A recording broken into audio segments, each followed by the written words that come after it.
Sa Zamboanga del Sur, isang konsehal ang nirereklamo ng pambabastos ang may-ari ng inuupahan niyang bahay. Yan at iba pang mga balita sa report na ito.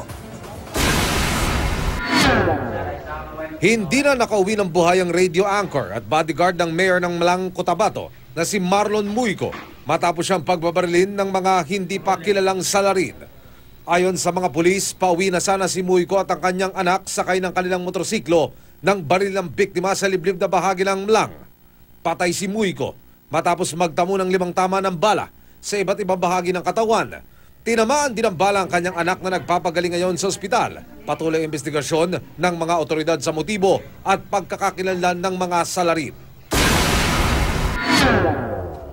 Inireklamo naman ng isang konsehal ng bayan ng Lakewood sa Zamboanga del Sur dahil sa pambabastos umano sa may-ari ng kanyang inuupahang boarding house.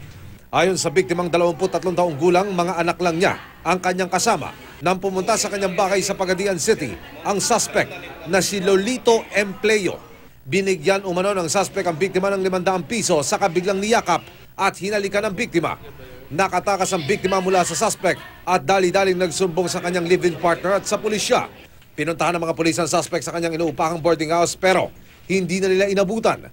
Ayon sa mga kapitbahay ng suspect, nakita nila itong nagmamadaling umalis sakay ng kanyang motorsiklo.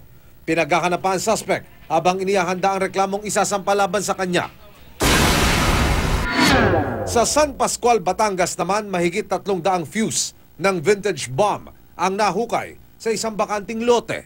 Sa paunang investigasyon, naguhukay raw ang may-ari ng lote para magtanim nang madiskubre niya ang mahigit 30 sa mga fuse ng vintage bomb.